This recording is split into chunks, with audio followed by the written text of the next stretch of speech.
Hello everyone, this is Connoisseur, and this is my first video. Today I'll be reading Special Education by user 970 underscore. So let's do this. Special Education Part 1. Story Sunday, not safe for work. I can't believe this is it. It's all there is. It's all the world has to offer me, and all I have to offer it. Next 9 months, senior year, the most important goddamn year of my life. The year that will dictate how I spend the rest of my existence. All because some horny dipshits took over the world 3 decades ago with a single mission. The worst part is that there's nothing wrong with it. Humanity and monsterity have both become interlocked in this beautiful, harmonious, symbiotic relationship. So in love with the way each other exist, and now the rest of my life has been determined by whoever the hell is in charge right now. Not like they've given humanity much of a reason to pay attention to who's in charge, much less politics in general. You wouldn't want to corrupt a delicate boy's mind with such complicated matters, and to give them to some monster woman to ensure that tax rates in the demographics of wealth and semen inequality among different races, whatever they call themselves, will be the less of their worries.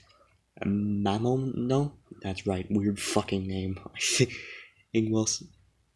I think most of their kind are named after some Japanese folklore creatures. Strange, since that's not the first place they landed back in 22. But whatever, it doesn't really matter. Who am I to question what matters? Clearly, I'm the dumbass here for not understanding just why the hell I should be okay with being taken and pumped away by some rando with cat ears. A dream come fucking true, or so I'm told. Mr. Burson, we're worried about you. The voice of my school counselor, a middle-aged Lamia woman who stared at me in an odd level of concern, probably due to the fact I wasn't a huge fan of any and all advances being made by anyone who even showed a small level of interest in me. Broke me out of a trance. Can you fucking believe it? Someone isn't a fan of being forcefully hitched? What a strange idea. We've received multiple complaints that demonstrate your unwillingness to comply with the mandate of Lilith, and as such, we have sought fit to place you into our male-focused special education program. I didn't respond. Not like doing so would change anything. Your new introduction will begin on Wednesday, September 24th, your big day. Your big day. Yeah, the fucking day they make us sign on every single legal document we can access. Even birth certificates prefer that date to be marked over the fucking day you were born. Your 18th birthday. Honestly, it amazes me they kept the age of consent at 18. Though I hear, the so-called corrupting political grapevine that causes human men to instantaneously contract a rare and deadly strain of syphilis that they're trying to lower it to 16. Good fucking luck with that. Now, every dude's gonna have to change their legal dates, assholes. Whatever. A change like that won't be happening for another decade, at least not my problem, at least for now. Any questions? I stared blankly at her. Look, I don't know what's up with you, kid. I've tried everything. From exposure to isolation, I can't imagine what could possibly cause you to act this way. Of course you can't. My response caused a shift in her demeanor, perhaps a result of her realizing how fruitless this verbal endeavor would be. She looked at me the same way someone would look at a crying child on the street, clueless but sympathetic nonetheless. She dismissed me, and I made my way out of the school building. Classes had ended just 4 minutes prior, so there wasn't much of a rush to get home. But when I did get home, my parents already knew. They were probably the ones to make the first call. If not, that stupid mantis I rejected 18 months ago. Since that point, life's just been a careful dance between showing enough affection to satisfy a monster and not showing enough. Most people have already claimed their fuck buddies by now. Because really no one cares about the legal age these days. They're fucking teens. What did you expect? I'm one of them. Apparently the only one that doesn't see why this deal is a good one.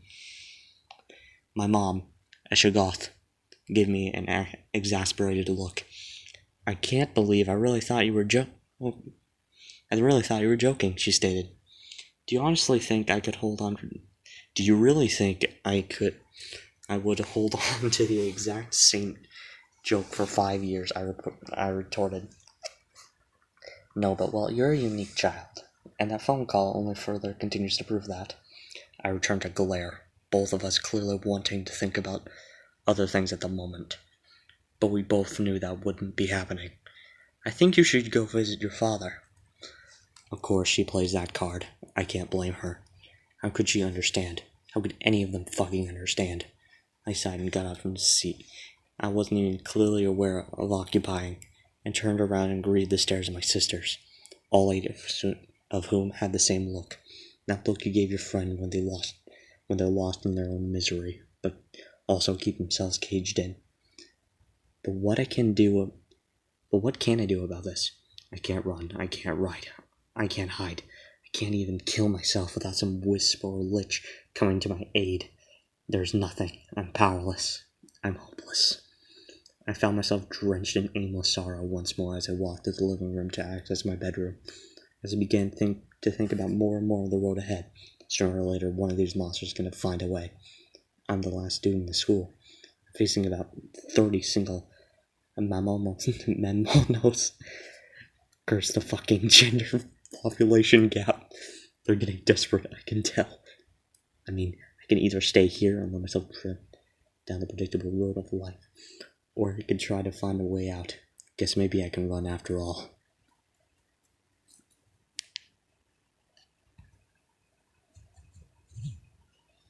I'm taking your advice, I announced to my mother as I walked out the door. She glared at me again, probably due to the sarcastic intent of the initial comment, but somewhere inside of her mind, she knew she could do nothing to stop me.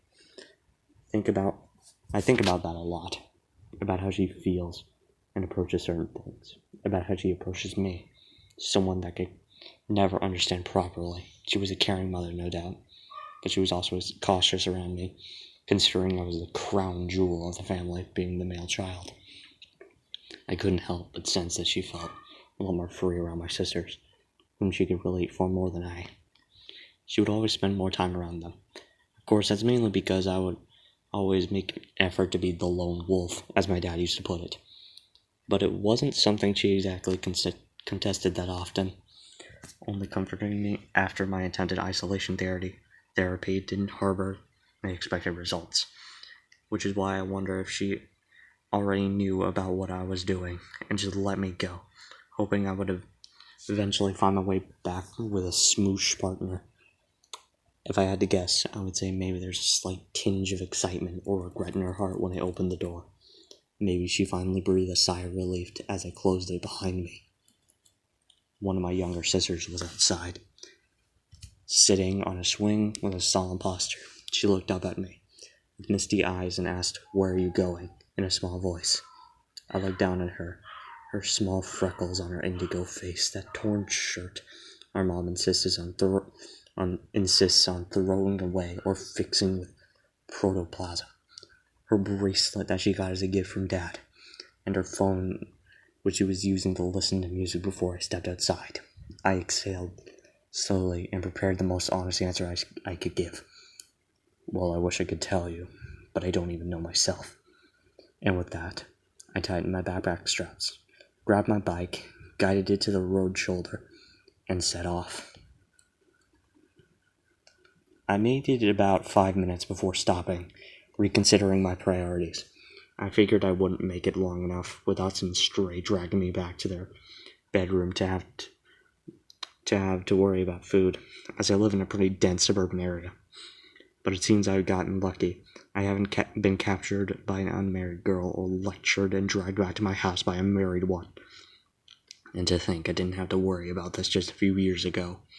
That's the main reason they're trying to lower the age of consent. And men's scent is usually detectable and unavoidable by other species starting at the age of 16. And apparently it's cruel for the monsters to force them into waiting to copulate. But then again, most people just ignore the rule. What's harder to ignore is that the damn mandate of Lilith, named after the Lilith that orchestrated the invasion of Earth on February 14th, 2022. The mandate states that all men must be married within 3 months after they turn 18, so as not to deprive the other sex of, This was then incorporated into every law, rule, and court case for the deviant sense, which I guess I'm one of now. Whatever. Jesus Christ. I'm fucking tired.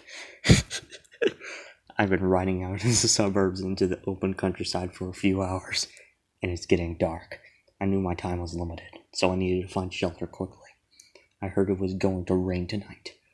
I caught the glances of a few holosaurs and dormice while passing a few farms, but none of them made any remarks or advances. The sky cast blue twilight on the roads as I approached an abandoned house, and figuring it was my best option, I decided to grab my bike and throw it through the window, smashing a hole in the dilapidated structure with no witnesses except for me. The interior wasn't much nicer than the exterior, and I fumbled through my backpack while searching for a place to sleep, ideally a room with no windows, and nice and warm to contrast the cool autumn night that was nearly upon me. I settled on what looks to be a laundry room. I pulled a small sleeping bag out of my backpack and laid it on the concrete floor, before grabbing my pillow, being the last thing I could fit in there, and laid down. The floor wasn't terrible, but it could have been a lot better. I prepared myself for a long day ahead. Tomorrow was the 23rd, the last day before my 18th birthday, and I subconsciously attempted to pull out my phone before remembering I didn't bring it. Best to leave those times behind, I suppose. Man, what the fuck am I even doing? What exactly am I running from? And how is running from it going to help anything? My mother is probably worried sick right now. I can't fucking blame her. I never can. I stared up at the ceiling, and despite my unusual surroundings, I fell asleep with relative ease. I awoke with chills running down my spine as I quickly sat up and exited my makeshift bedding. It was pitch dark, and I tried and fumbled as quietly as I could, searching for my flashlight. Hello? Fuck, someone's here, and that voice sounded female. Time to get the hell out of Dodge. I finally found the flashlight, gripping it shakily, and aiming it towards the door before turning it on. I began to hear footsteps approaching, and increasing in volume. By now I was on my feet, gripping the functional end of the flashlight, and preparing to use the stick as a baton. I guess morals and consequences are a low priority for me right now. Unfortunately, being the minority species has its legal advantages. Unless you do something truly awful, then you get thrown in a cell with a mind flare. Suddenly, I heard running and saw a shadow quickly darken the doorway. Any semblance of preparedness I had was lost now, and I was petrified. Guess this was it. My memories flashed before me, as if they were being forcefully put on display by some cruel entity that burrowed its way inside me. Then I saw the silhouette, and quickly diverted my flashlight towards it, so that I would get a good view of the thing that was about to molest me. And I could not fucking believe what I saw.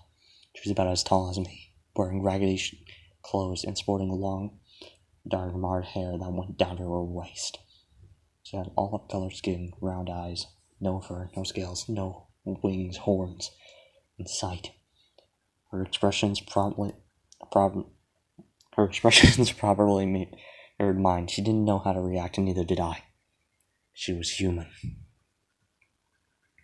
Alright, well, I think that was pretty good. This is Mr.MonsterConnoisseur, also known as Hot Dog Man Thing, and thank you for listening. This is the first one of my recordings. I plan to read out the other parts of this and some other shit, so I would appreciate it if you would comment below or ask me to read more stuff after I finish this series. Alright, thank you. Goodbye.